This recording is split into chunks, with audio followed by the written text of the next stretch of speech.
please, just listen. Have you ever felt that void? Maybe I can help explain what's been missing. You're like, nah, I already know the answer. All you're gonna say is you just need Jesus. And yes, that's the short answer, because he truly is more than enough for us. But the world has skewed who this real rebel is. They say he's just some man with a sash and sandals who only loves the good and religious kids. Oh no, he's a beautiful and raging storm who's come to rescue the lost and broken souls traveling this world. He's a lion that cannot be tamed, something so powerful he cannot be labeled or named. And he wants you, only you, and all of you. But we'd rather sit around self-promoting ourselves on Twitter and Instagram, building cliques and empires of our so-called friends. And he pounds on your door saying, child, just let me in. My beloved, this is yet to end. Ever catch yourself day to day walking this worldly tightrope because society's convinced you that that's the only way? He says, I am the way, the truth, and the light. And for the times you feel empty, he says, be still. I've already won your fight. You know, it's funny, the world convinces themselves that they have to climb this religious ladder to actually reach him. The irony is, he's already with them. Day after day, night after night, scrolling through somebody else's page, studying other people's lives, surrounded by only material things. Sound familiar? Ever compare your life to everybody else's? Try shutting your smartphones off and doing something selfless. Ever been surrounded by your group and felt completely alone? You feel numb and empty by the time you get home. Suddenly your world closes in. The walls of your heart slowly grow cold and thin. You've become a clone of this world and everything in it. You'd give your life and the truth up just because you want to fit in. So you give in. You talk society's talk and you walk the world's routine walk. And when the truth calls you out, you put up your guard and defend, not realizing that that truth was actually your only friend. You'd rather call people out like, dude, you're too uptight, just come hang with us. Take your life and give it up. So you gave it up, not to the world, but to the Creator, the all-powerful, omniscient maker. And those things, all those things grow strangely dim. The truth is revealed and you see only him. Suddenly you stop staring at people like, what can I get? You finally see souls and ask, what can I give?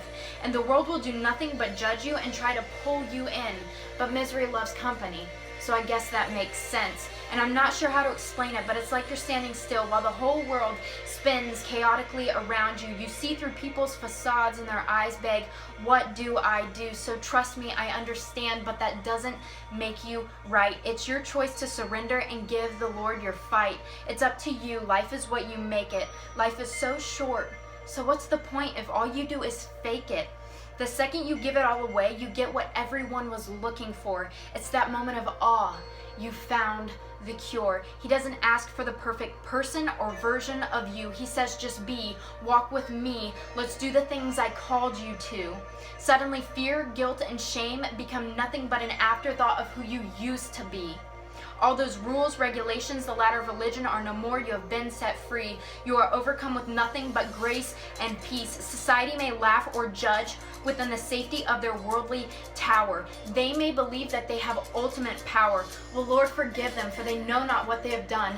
They were as I, a coward. It's funny when the lights come on, so many people race to turn them off. They hate to see their own heart, all the things that they are not. That's the enemy, I guarantee you. The Lord will turn on your lights, and as you attempt to cover your sin, he says, child, you are flawless and forgiven. That is the truth. He says, all I want is you. You'll see girls and guys post verses and quotes about the Lord's truth, then watch them gossip, self-promote, exclude, and abuse. I'm not gonna lie, it's not all that easy to step away, but the second you reach the unknown, the lies of this world will suddenly fade. And the groups of immature kids will attempt to tell you who to be. They'll say something along the lines of, you don't exist if you aren't a part of we.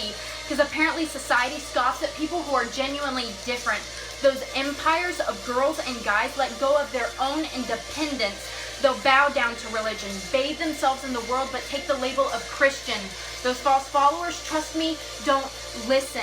They'll remind you only of the reasons you don't fit in. Walk around with their cute little quotes and Holy Bible, reading memorized answers with the world as their stronghold.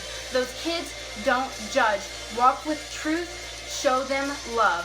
So for all you teens and people around me struggling to fill the void, walk away from all the things you attempt to fill it with.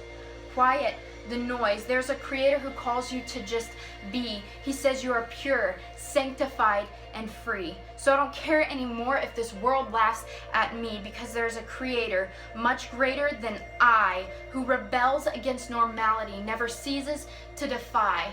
He looks at you with his holy and almighty eyes, says, I will fill the void. You are beautifully and flawlessly mine.